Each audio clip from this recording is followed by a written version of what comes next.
प्रिय बच्चों, मैं अच्युता कुमार मिश्रा, प्रवक्ता रसायन, बनीरा इंटरमीडिएट कॉलेज, बनीरा बाजार महाराजगंज। प्यारे बच्चों, मैं आपको पढ़ाऊंगा आज अम्लों के उपयोग क्या है। जैसा कि मैं पिछले क्लास में मैंने आपको बताया था कि अम्ल किसे कहते हैं, अम्ल कितने प्रकार के होते हैं, या अम्ल के भौतिक गुण क्या होते हैं, या अम्ल के रासायनिक गुण क्या होते हैं। प्यारे बच्चों, इसके बारे में मैंने आपको विस्तृत जानकारी दिया। प्यारे बच्चों, आज हम आपको पढ़ाएंगे कि अम्ल के उपयोग क्या होते हैं। प्यारे बच्चों, पढ़ने के लिए आप जरूर सीरियसली रहें, उसके बारे में अध्ययन करें और उसके बारे में जानकारी प्राप्त कर लें कि अम्ल अत्यंत है तो अम्ल के उपयोग किन किन क्षेत्रों में होते हैं। प्यारे बच्चों, ध्यान रहे कि अम्ल जो आपका होता है, ध्यान रहे कि अम्ल का उपयोग अम्ल का उपयोग यूजेज ऑफ एसिड फर्स्ट क्या है, यह H2SO4 का उपयोग किन किन क्षेत्र में होता है, कहाँ इसका उपयोग किया जाता है, वो भी हम आपको बता रहे हैं कि अम्ल के उपयोग क्या होते हैं। और प्यारे बच्चों, ये भी ध्यान दीजिएगा, अम्ल बताया मैंने आपको, अम्ल भी आपके होते हैं स्ट्रॉन्ग एसिड और वीक एसिड। लेकिन जो अम्ल के कानून में बताया जा रहा है कि अम्ल के उपयोग क्या है प्यारे बच्चों, तो जैसे आपका सल्फ्यूरिक एसिड जिसका सूत्र होता है H2SO4 सूत्र होता है, तो H2SO4 के सूत्र बताएंगे। तो यह H2SO4 अम्ल का उपयोग लेड जो बैक्टीरिया होती हैं प्यारे बच्चों, लेड बैक्टीरियों में देखिए प्यारे बच्चों, इनका उपयोग जो होता है लेड बैक्टीरिया बनाने में, प्लास्टिक के निर्माण में, कृत्रिम रेशा आर्टिफिशियल फाइबर के निर्माण में H2SO4 का प्रयोग किया जाता है प्यारे बच्चों। और H2SO4 क्या होता है, किंग ऑफ एसिड, अम्लों का राजा भी कहा जाता है इसे। तो प्यारे बच्चों, इस फर्स्ट उपयोग हुआ कि अम्ल के उपयोग क्या है। अम्ल के उपयोग में जैसे आपको बताया मैंने कि H2SO4 का उपयोग लेड बैक्टीरियों में, प्लास्टिक, कृत्रिम रेशा बनाने में किया जाता है, अनिवार्य क्षेत्र में किया जाता है। फिर क्या होते हैं सेकेंड उपयोग, प्यारे बच्चों ध्यान दीजिएगा कि सेकेंड उपयोग कहाँ किस क्षेत्र में होता है। जैसे आपका नाइट्रिक एसिड, ध्यान है बच्चों, नाइट्रिक एसिड को अदर नेम से भी जाना जाता है। और अदर नेम क्या होता है, नाइट्रिक एसिड को सोरे का अम्ल भी कहते हैं प्यारे बच्चों, ध्यान रहे नाइट्रिक एसिड। लेकिन दोनों में एक आपका होता है नाइट्रस एसिड, दोनों में सूत्र में क्या अंतर है प्यारे बच्चों। आप कक्षा 10 के छात्र हो, है नहीं, उसके बारे में अंतर सुनना चाहिए कि दोनों में क्या भिन्नता है। What is the difference between nitrous acid and nitric acid. क्या आप सॉल्यूशन दे सकते हो उसका, क्या इसमें दे सकते हो आप, दोनों में आपका अंतर है। उसके आप अगर देखो उसके मॉलिक्यूलर फार्मूले होते हैं प्यारे बच्चों, दोनों आप फर्स्ट में आप कह सकते हो कि उसकी मॉलिक्यूलर दिया जाए, स्ट्रक्चर भी दिया जाए, या उसके जो है आपका मॉलिक्यूलर फार्मूला में देखा जाए, तो दोनों में आपकी भिन्नता पाई जाती है प्यारे बच्चों। ध्यान रहे nitric acid HNO3, here nitric acid HNO3 और नाइट्रस एसिड HNO2, दोनों में आपका प्यारे बच्चों तक हो गया। तो हियर हम पढ़ रहे हैं अम्ल के बारे में प्यारे बच्चों कि नाइट्रिक अम्ल किस क्षेत्र में उपयोग करता है अपना। नाइट्रिक अम्ल को सोने मतलब सोना, गोल्ड, जिसे आप कहते हैं सोना चांदी, इस सोने तथा चांदी के शोधन में प्रयुक्त किया जाता है प्यारे बच्चों। ध्यान रहे, यानी जो गोल्ड होता है, यानी जो आपका सोना होता है, गोल्ड मतलब लैटिन वर्ड्स, चांदी लैटिन वर्ड्स, प्यारे बच्चों ध्यान दीजिएगा। सोने का सिंबल क्या होता है, AU, आरम और आरिक, वही आपका लिया गया अक्षर सोना और जेंटम जो आपका लिया गया चांदी। इनका जो प्रयोग होता है, नाइट्रिक अम्ल का प्रयोग कहाँ होता है, सोने तथा चांदी के शोधन में प्रयुक्त किया जाता है। प्यारे बच्चों ध्यान रहे। फिर आपका देखें थर्ड पॉइंट में उर्वरक के निर्माण में जो आपका फर्टिलाइजर होता है, उर्वरक होता है, उसमें किसका निर्माण किया जाता है? जैसे उर्वरक और विस्फोटक पदार्थ, जैसे आप देख लेते हैं यूरिया के निर्माण में, विस्फोटक पदार्थ के निर्माण में अम्ल का उपयोग किया जाता है। प्यारे बच्चों, तो ये नाइट्रिक अम्ल का उपयोग, सल्फ्यूरिक अम्ल का प्रयोग और जो आपका HCl का है, ये निक्की क्षेत्रों में होता है। आप कॉमन वे में अम्लों का प्रयोग आप पढ़ रहे हो प्यारे बच्चों। तो अम्ल उर्वरक के क्षेत्र में हो गया, विस्फोटक के क्षेत्र में हो गया। अब क्वेश्चन आपसे पुट कर सकता है, विस्फोटक पदार्थ का नाम बताइए, एक्सप्लोसिव सब्सटेंस। या व्हाट इज एक्सप्लोसिव सब्सटेंस, या कॉम्बिनेशन ऑफ एक्सप्लोसिव सब्सटेंस, या दो विस्फोटक पदार्थ का नाम बताएं। तो बेटा प्रश्न कई तरह से आपसे पूछा जा सकता है। तो एक्सप्लोसिव सब्सटेंस जैसे आपका देख लो TNT, ट्राइनाइट्रोटॉलुएन, ऑर्डेक्स, डायनामाइट इत्यादि सब क्या होते हैं? आपके विस्फोटक पदार्थ होते हैं, एक्सप्लोसिव सब्सटेंस होते हैं प्यारे बच्चों, जिनमें आपका अम्लों का प्रयोग किया जाता है। लेकिन हियर आप पढ़े उसके अम्ल के उपयोग क्या होते हैं। अम्ल के उपयोग के क्षेत्र में आपका तीसरा पॉइंट बताया गया कि आपका उर्वरक के क्षेत्र में विस्फोटक पदार्थ बनाने में इसका भी प्रयोग किया जाता है। और इसके बाद हम चलते हैं आपका फोर्थ पॉइंट प्यारे बच्चों, चौथा पॉइंट जो आपको हम बता रहे हैं कि HCl अम्ल। अगर आपसे पूछा जाए प्यारे बच्चों कि दो प्रबल अम्ल का नाम बताएं, एनी टू स्ट्रॉन्ग एसिड, तो अब आप कह सकते हो प्यारे बच्चों एनी टू स्ट्रॉन्ग एसिड। तो स्ट्रॉन्ग एसिड जैसा कि मैंने आपको बताया कि प्रबल अम्ल किसे कहते हैं, उसके एग्जांपल्स क्या होते हैं, दुर्बल अम्ल किसे कहते हैं, दुर्बल अम्ल के एग्जांपल्स क्या होते हैं। तो आपसे हम केवल ओनली टू एग्जांपल्स पूछ रहे हैं कि हाउ मेनी स्ट्रॉन्ग एसिड, कितने प्रबल अम्ल होते हैं, या please give any two examples. प्यारे बच्चों ओनली टू एग्जांपल्स एज, अगर आप मेरा वीडियो बनाया हुआ पिछली बार पढ़े होंगे, देखे होंगे, उसमें मैंने एग्जांपल आपको दिया है। जैसे हाइड्रोक्लोरिक एसिड जिसका सूत्र क्या होता है HCl, हाइड्रोक्लोरिक एसिड H2SO4, और आपको बताया गया नाइट्रिक एसिड इत्यादि क्या होते हैं, स्ट्रॉन्ग एसिड होते हैं। प्यारे बच्चों ध्यान रखिएगा, परीक्षाओं में या कंपटीशन बेस में 1 नंबर 2 नंबर क्वेश्चन किए जाते हैं प्यारे बच्चों। फिर भी अगर आप पूछें आपसे कि any two weak acid please give the answer, any two weak acid please give the answer, कोई दो दुर्बल अम्ल का नाम बताएं, तो आप फौरन बता सकते हो, जवाब दे सकते हो HCl अर्थात हाइड्रोजन साइनाइड, और इसका दूसरा नाम आप पा सकते हो H सिंगल बॉन्ड C को फार्म की भी संज्ञा देते हैं, तो Cl का दूसरा नाम नाइट्राइड भी होता है, तो आप पा सकते हो फार्मिल नाइट्राइड। क्योंकि प्यारे बच्चों आप लोग कई तरह से जवाब पा सकते हो, साइनाइड भी पा सकते हो और नाइट्राइड की आप पा सकते हो। तो ये तो आपका हो गया प्यारे बच्चों HCl, और फिर आप कह सकते हो एसिटिक एसिड।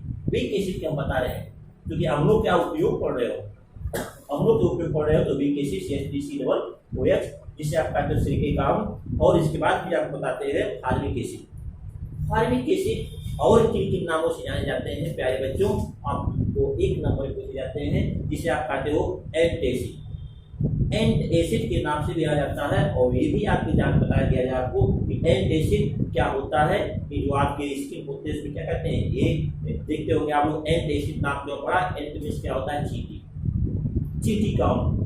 ये नहीं, अर्थात फार्मिक एसिड को क्या कहा जाता है, चींटी का अम्ल भी कहते हैं, और इसलिए इसका नाम क्या पड़ गया, एंटासिड। और अगर वैसे देखा जाए आपको केमिस्ट्री लैंग्वेज में, तो आप आ जाए क्या, फार्मिक एसिड। प्यारे बच्चों हम आपको बता रहे हैं अम्ल के उपयोग के बारे में, एक ध्यान रहे। देखते हैं फिर बताते हैं आपको क्या होता है कि HCl। प्यारे बच्चों HCl का उपयोग वस्त्र उद्योग में, जो आपके वस्त्र बनते हैं, वस्त्र पेंटिंग जहाँ होती है, वस्त्र उद्योग में रंगने, कलर करने में, पेंटिंग करने में, वस्त्र उद्योग में रंगने, कलई से पूर्व लोहे की चादरों को साफ करने के लिए, देखिएगा बच्चों, जो अम्ल होता है, अम्ल का उपयोग देखिए कितना बताया जा रहा है आपको कि HCl का उपयोग क्या होता है, वस्त्र उद्योग में रंगने, कलई से पूर्व लोहे की चादरों को साफ करने के लिए प्रयुक्त किया जाता है, तो HCl का उपयोग होता है। प्यारे बच्चों, हम फिर बताते हैं आपको कि पांचवा पॉइंट क्या होता है, पांचवा बिंदु क्या होता है कि पेट्रोलियम उद्योग में अम्ल का प्रयोग किया जाता है। ये भी बच्चों ध्यान दीजिएगा, जो आपके स्वर्णकार होते हैं भी क्या होते हैं, आभूषणों को क्या करते हैं, धुलते हैं, धुलाई में अम्ल का भी प्रयोग किया जाता है। जैसा मैंने आपको बता दिया कि ये देखिए सोने तथा चांदी जो आभूषण होते हैं उनको भी फिनिशिंग करने में, चमक लाने में अम्लों का उपयोग किया जाता है। प्यारे बच्चों, ये मैंने आपको बताया कि अम्ल के उपयोग क्या होते हैं। अब फिर हम बताते हैं प्यारे बच्चों कि क्या होता है, यानी अम्ल के बारे में बता दिया। फिर हम आपको बताएंगे कि क्षार क्या होते हैं। क्षार, बेस, यानी बेस क्या होंगे, क्षार किसे कहेंगे। अभी मैंने बताया कि हाइड्रोजन आयन, यानी क्या कहेंगे परिभाषा, जो आर्हेनियस सिद्धांत के अनुसार आपको मैंने परिभाषा बताया था कि जो पदार्थ या वे पदार्थ जो विलयन में वियोजित होकर के या जल में घुल करके हाइड्रोजन आयन देते हों तथा हाइड्रोजन आयन के अतिरिक्त कोई अन्य आयन न मिलता हो, उसे हम क्या कहते हैं, अम्ल कहते हैं। लेकिन इसी के रिवर्स अगर आप कहोगे कि बेस, क्षार क्या होते हैं, तो वे पदार्थ जिनका स्वाद क्या हो, तीक्ष्ण हो, वे पदार्थ जिनका स्वाद क्या हो, तीक्ष्ण हो, वो लेकिन तीक्ष्ण हो या तो कड़वा हो, शार्प हो, तथा लाल लिटमस पेपर को नीला कर देते हो। वे पदार्थ जिनका स्वाद तीखा हो, कड़वा हो, या लिटमस पेपर जो आपका होता है उसे क्या कर देते हो, नीला कर देते हो, वह आप क्या कहलाते हैं, क्षार कहलाते हैं। प्यारे बच्चों ध्यान रहे, बेस कहलाते हैं। फिर हम आपको बताते हैं, लेकिन जो वैज्ञानिक थे, आर्हेनियस वैज्ञानिक सिद्धांत के अनुसार आप क्षार की परिभाषा क्या देंगे, उसका परिभाषा आप कह सकते हो कि वे रासायनिक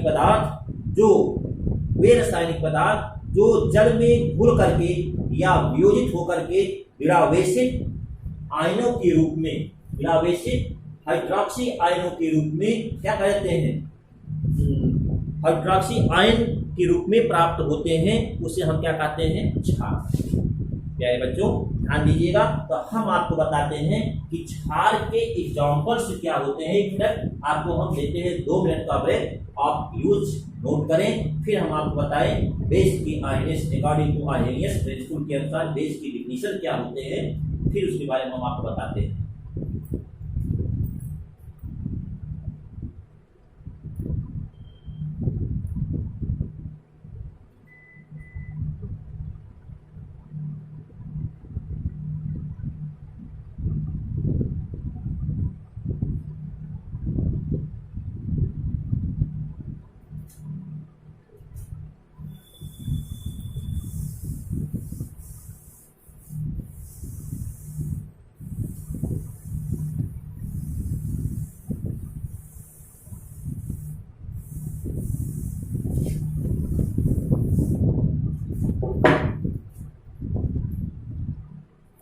बेस, प्यारे बच्चों नोट करिएगा,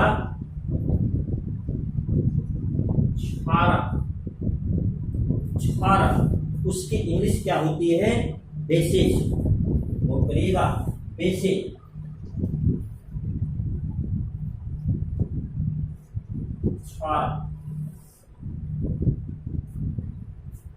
और बताइए क्षारक हो गए।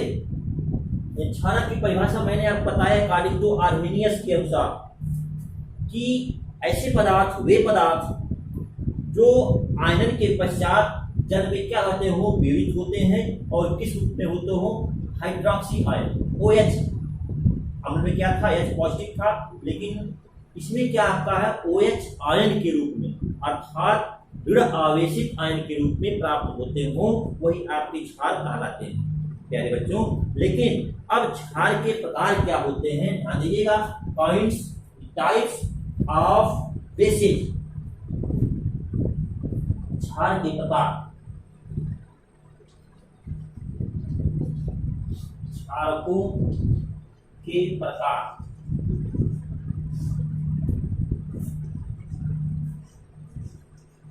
Types of bases.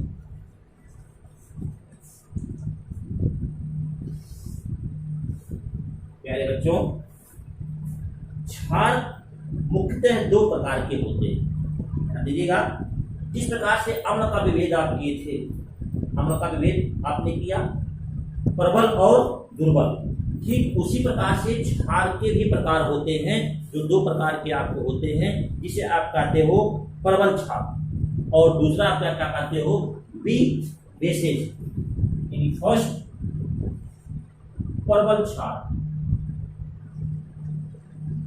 प्रबल क्षार,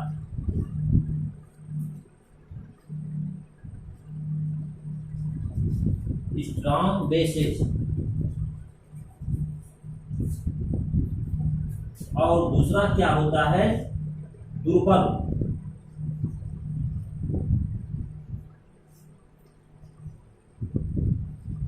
क्षार, इसे कहते हैं वीक बेसेस। ये होते हैं प्यारे बच्चों, यानी फर्स्ट स्ट्रॉन्ग बेसेज और सेकेंड दुर्बल क्षार। प्यारे बच्चों, अब हम इसके बारे में अध्ययन करेंगे कि आखिर प्रबल क्षार क्या होता है, स्ट्रॉन्ग एसिड क्या होता है।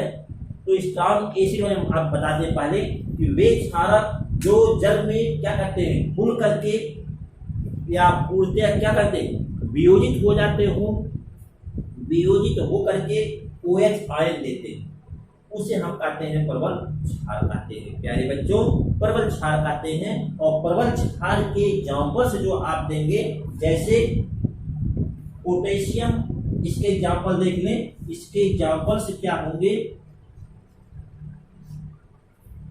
KOH, NaOH, BaOH का होल ट्वाइस, ETC, ये आपको हो जाएंगे। प्यारे बच्चों ध्यान दीजिएगा। अब अगर हम आपसे पूछे क्वेश्चन पुटअप करें कि दो प्रबल क्षार का नाम बताएं, दो एनी टू स्ट्रॉन्ग बेस, तो आप फौरन जवाब कर सकते हो कि सर दो प्रबल क्षार के नाम KOH, NaOH, बेरियम हाइड्रोक्साइड, लेकिन इन जो क्षारों के नाम क्या होंगे उनका नाम हम बताते हैं आप कि पोटेशियम हाइड्रोक्साइड।